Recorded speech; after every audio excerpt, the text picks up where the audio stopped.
my first immediate assumption is this is a metaphor, right? Like that this is something that we have misappropriated from another field of study.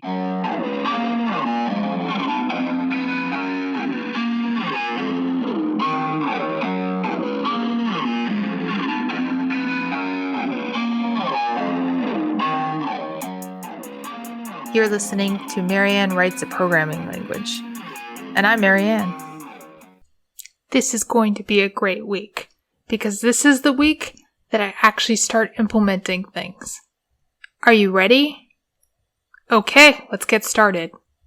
What you're doing when you write a programming language is actually writing a series of applications that take string input and translate it into something the machine can execute. The building blocks of programming language implementation are parsers, lexers, and evaluators. Lexers take your code and break it up into parts.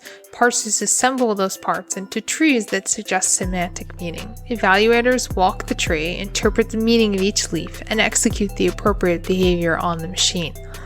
I wouldn't necessarily say that this stuff is easy to understand, but there are enough explanations out there, some very academic, some more plain language, some with examples, some heavy on history, that after I read 2 or 3 of them, I felt pretty confident about it. But for me at least, the hardest part of learning something is figuring out how to learn it in the first place. The thing is, just about every resource I studied on parsers said the same thing. This isn't how you would do things if you wanted to do this for real. If you were going to do it for real, you would use a generator. But when I raised my hand and told the internet, hello, I'm going to do it for real, what do I need to know to use these generators? Dead silence came back. There are only 2 types of people who write the code for parsers from scratch: absolute beginners and absolute experts. The beginners write parsers, quote unquote, by hand, so that they can learn how they do what they do. The experts write them so they can optimize them within an inch of their lives. Everyone else, as it turns out, writes a grammar that a generator uses to write a full lexer parser for them. There are huge advantages to generators. You get to leverage the experience of a whole language design community and control for edge cases and errors that probably never even would have occurred to you. You also make it easier for other people to implement your language, as most generators accept the same formats for grammar. And lastly, you have less code you need to write when you use a generator. Since I wanted to implement my language in Go, selecting a generator was really just about which ones generate parsers in Go or not. Skimming the Wikipedia chart, I picked one out and started reading the documentation. It accepted grammars in something called BNF. Cool. Well, what does that look like? Confronting what feels like a tidal wave of information is becoming an all too familiar feeling on this project. All the tutorials I could find about writing BNF grammars seem to assume you understood the mechanics of grammars in the first place. I'm basically looking for Strunk and White's Elements of Style in Microsoft Word Help Center. That's what this feels like. Something that kept getting referenced over and over again without much of any context to hint at why it was relevant was Chomsky's Hierarchy, Chomsky's context-free grammar, also Chomsky's normal form. But coming from a position of complete ignorance, it is hard to understand how these concepts map back to the work of parsers. So I reached out to a friend of mine who's a linguist and who happened to study under Chomsky. Did she know anybody who understood both the world of programming and the world of linguistics? Oh, she said, yes. You should talk to Jeff Heinz out at Stony Brook. I have to confess that I'm vulnerable to a certain degree of magical thinking. I did my bachelor's degree at Stony Brook, so this felt right somehow.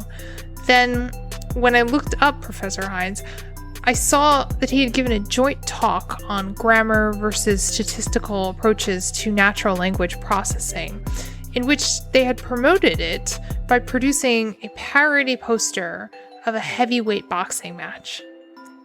Yes, I think this is the right person to talk to.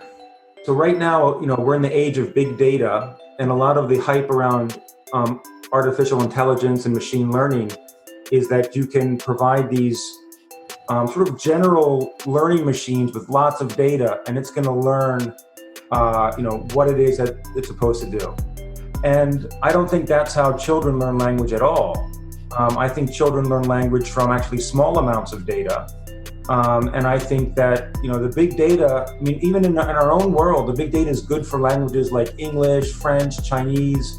But, there's thousands of languages, and there isn't a lot of data for most of those languages. But children will learn those languages if they're raised in those communities, again, effortlessly. So my own feeling is that I want the learning algorithms, the machine learning algorithms, and the AI algorithms to learn more like people do. And what that means is that they're going to learn from small data.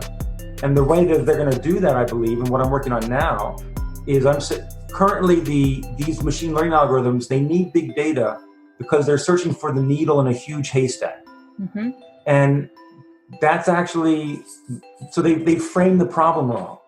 In the case of natural language, we're not searching a huge haystack. In fact, it's a very small little pile of straw, okay? Yeah. And the needle's right there.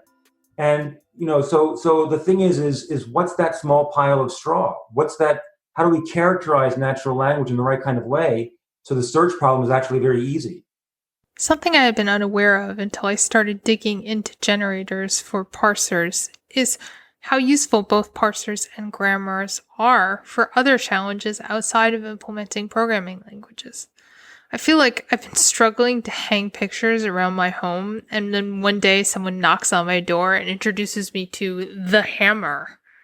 My career is filled with all these challenges that it turns out I just should have written a parser for, like data transformation. Should have written a parser for that. Log alerting? Parser. Allowing rich search querying? Parser again. But when you tell me to write a grammar for my programming language, I don't even know where to start. Obviously, a grammar is a list of rules, but what kind of rules even go in a BNF grammar?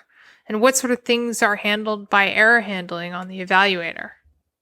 How would you actually define what a grammar is? Because most people associate the word grammar with what they learn in school, which is a variety, which includes grammar, but also things like spelling and syntax and all sorts of different concepts. And most software engineers, when they think about software, what they're thinking about is not grammar, they're thinking about syntax, right? So how would you explain what a formal grammar actually is? Yeah, so a formal grammar, I would explain, is just any kind of device that's able to take a sequence and tell you whether it's valid or not. And that's it. And so in some sense, it's going to identify some subset of all logically possible sequences, the ones that are valid. Now you can have, that could be a very large set. There could be infinitely many strings in that set. It's sort of like, you can think of the set of all even numbers. You can think of all the strings that begin with an A or the word the or whatever you want. Those are, and you can write formal grammars that would recognize those strings. And so that is, in one sense, what a formal grammar is.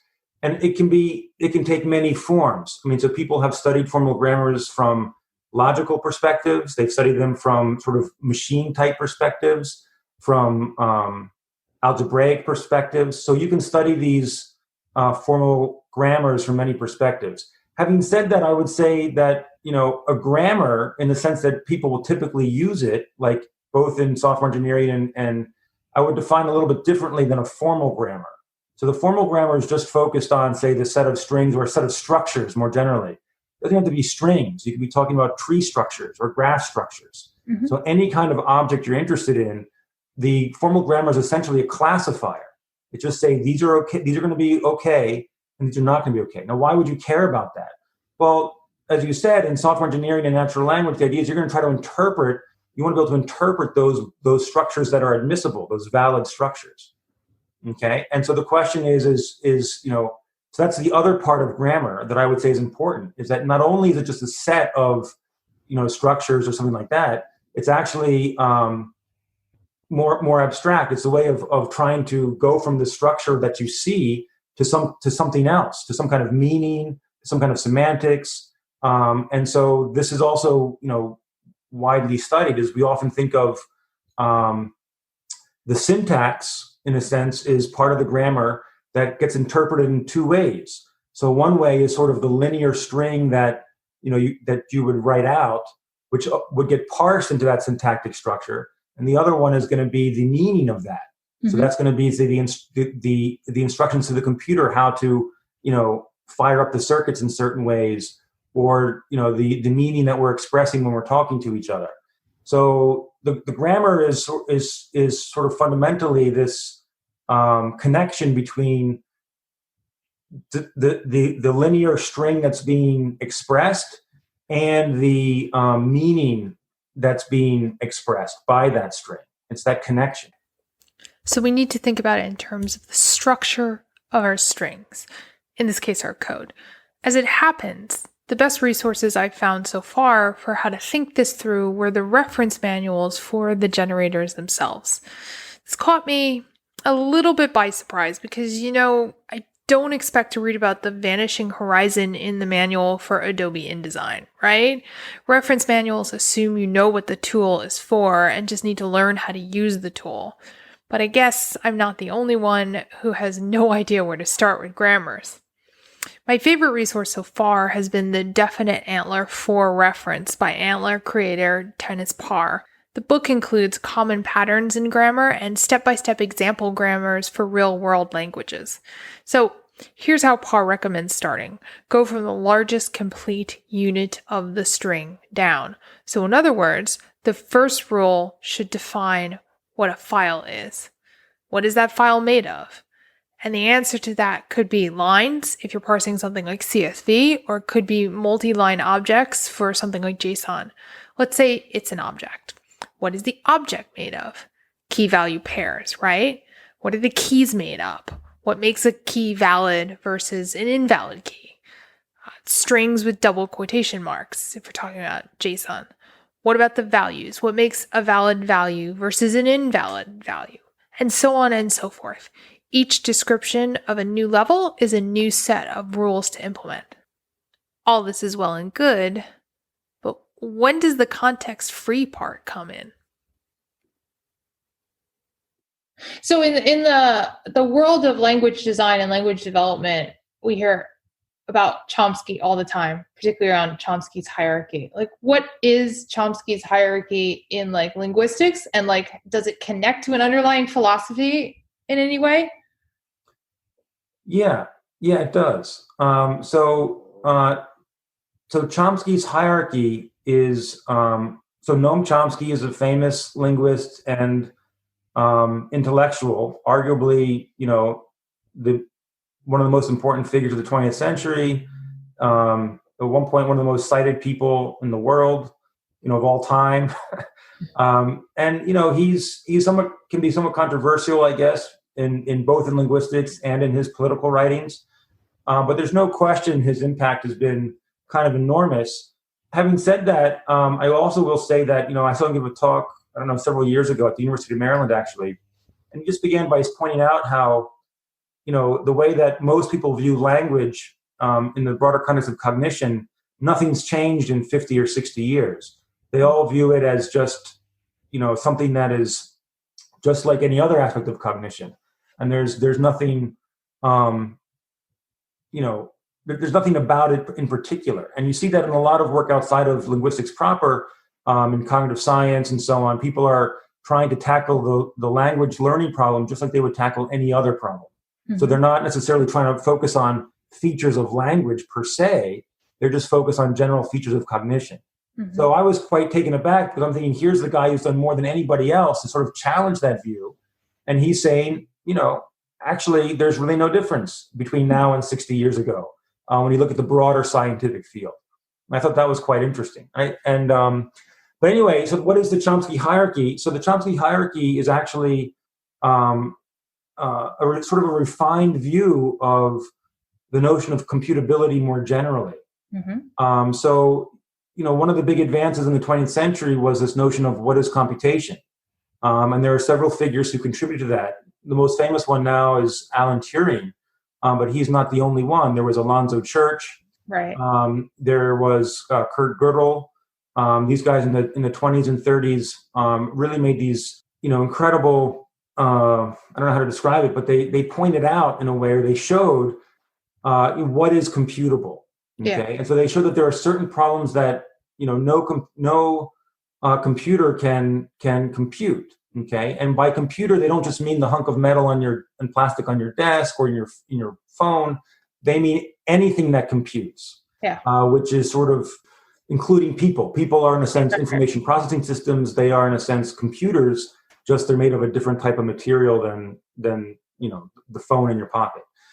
So there's sort of an outer limit of what can be computed. And so, for example, what Alan Turing showed was that most real numbers, actually real number, they're just, a real number is just like pi, 3.14, goes on and on and on. Most of these numbers cannot be computed.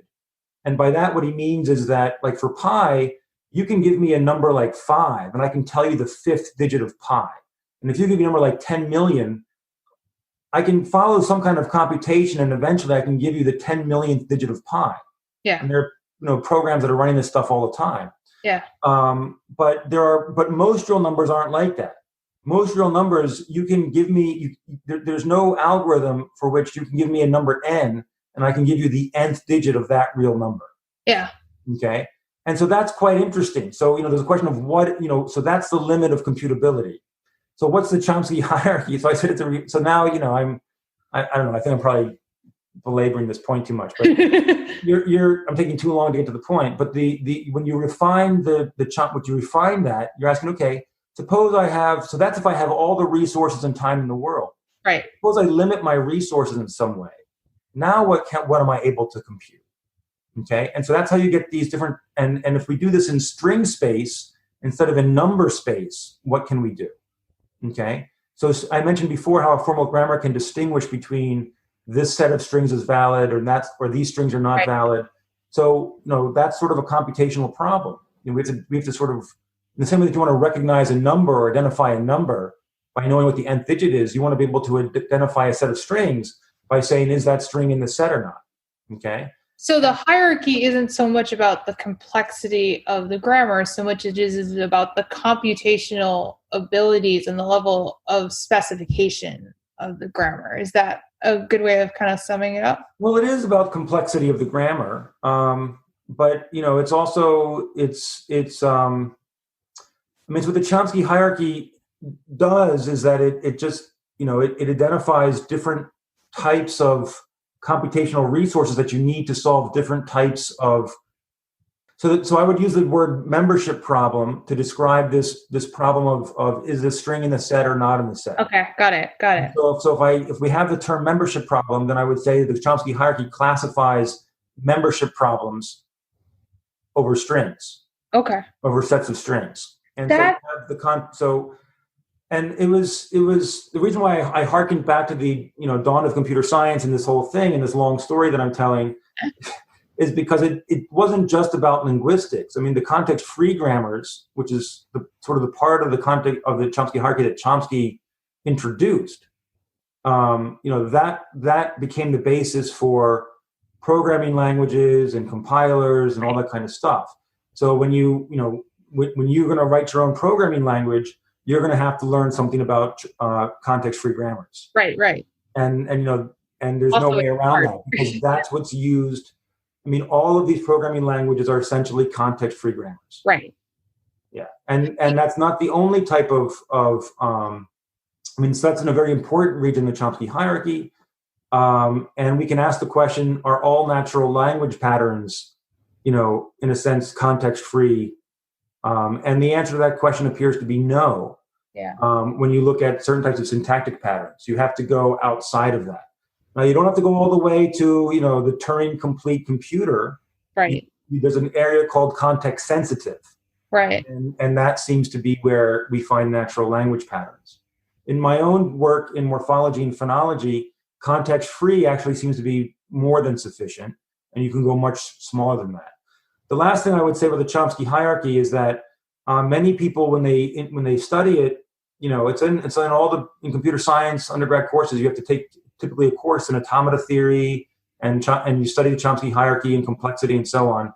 And they all know that, this was work that was done 50, 60 years ago. So many people think that was a chapter that was opened and closed, and that's it.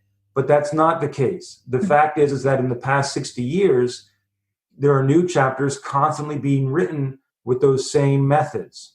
And we have much better knowledge now about, the Chomsky hierarchy is just the most famous of many, many types of hierarchies, many, many types of ways we can study sequences, structures, objects, transformations from sequences to other sequences. So machine translation, you want to translate a sentence in French to a sentence in Swahili. Those are all things that formal language theory studies. Mm-hmm. And there's many more hierarchies beyond just the Chomsky hierarchy that are relevant to these problems. And so it's an alive, living area. Yeah. Oh, this is so interesting. So what's particularly compelling to me is when I was first exposed to the Chomsky hierarchy in the context of writing programming languages, my first immediate assumption is this is a metaphor, right? That this is something that we have misappropriated from another field of study to provide a little bit of visualization behind what these really kind of abstract grammars mean, and it doesn't actually connect to anything specific to computation. And what I'm hearing is no, that's completely wrong, that it actually is all about computation and the level of computation needed at various parts of the hierarchy, which is not what I was expecting to hear. So that's super interesting. After my conversation with Professor Heinz, I went back to the things I had read about Chomsky's hierarchy, but this time I reread them with computation on my mind. And just like that, it clicked. The lowest level of grammar in Chomsky's hierarchy is what's called a regular grammar, as in a regular expression. When a regular expression matches a pattern in a string, all it needs to know to determine that a match is what it is directly in front of it at the time. And from this type of parsing, we can deduce a certain level of meaning. But you couldn't use regular expressions to parse a programming language, because the same characters can have different meanings in programming languages depending on how they're used. Think about the equal sign. By itself, it could be assignment. With another equal sign, it means something different. With an exclamation mark, still another meaning. So in order to parse a programming language, you need a little bit more computation. You need to factor in whatever came immediately before. Those are context-free grammars. Above context-free grammars are context-sensitive grammars. Most spoken languages are context-sensitive. In English, for example, it's usually not enough to have the word directly before the word you're trying to figure out the meaning of. We often need the whole sentence up to that point. Still more computation, and so on and so forth. Okay, I feel ready to start writing this grammar. I really like the look of specs written in Alloy, so I'm gravitating towards using that as my inspiration. An Alloy file is made up of hash map looking structures called signatures, blocks of logic code, and short one-line statements that define what the model should check and at what level of complexity. You can even import other models, although this doesn't actually work the way I want it to in Alloy. Our spec files will start with a declaration statement, giving the model a name. That's one line. Let's use the keyword spec, followed by a valid identifier. Identifiers are alphanumeric, but the first character must be a letter in order to keep them from being confused with an actual number by the parser. After the declaration statement, we'll have an import block. Let's do that the same way Go does it. Keyword import followed by a left parentheses, followed by a set of strings with import paths, followed by a right parentheses. Yeah, I like the way that looks. At this point, I compiled the grammar and started experimenting with how that was looking in token form. Antler 4 lets you determine what things the parser handles and what things the lexer handles by modifying the case of the non-terminal symbols. Basically, what that means is that each line of the grammar looks like a variable assignment. The left-hand side, the non-terminal symbols, are like variable names, and the right-hand side are the rule definitions. And yes, there can be multiple rules. joined by a pipe as an OR, and they can also be recursive. But for a simple example, a rule to parse 2 plus 2 might read something like int, open quote, plus sign, close quote, int. In ANTLR 4, if the non-terminal symbol begins with a lowercase letter, then the rule belongs to the parser. If it begins with a capital letter, then it belongs to the lexer. The distinction is what gets treated as a token, rules belonging to the lexer, and what gets treated as a string to potentially be broken up into more branches and nodes on the tree, rules belonging to the parser. So far, this grammar is just for a tiny header that names the spec and imports other specs. After that are our blocks of code, and that's more complicated. If we're using alloy specs as an inspiration, then we will have a hash map-like structure that defines the elements of our system. Therefore, the next rule is that there will be one or more entities. Entities are defined by a keyword def, followed by an identifier, followed by an equal sign, followed by a left bracket, followed by a properties list, followed by a right bracket. What do the properties look like? Well, they start with an identifier, obviously, the key, followed by a colon, followed by a value. For the time being, the values will be either integers or strings. We don't want to get too complicated before recompiling and looking for errors.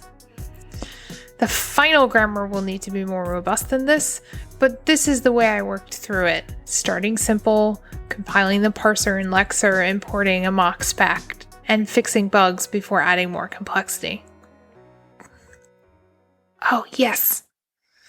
It is incredibly satisfying when it gives you the output you were expecting.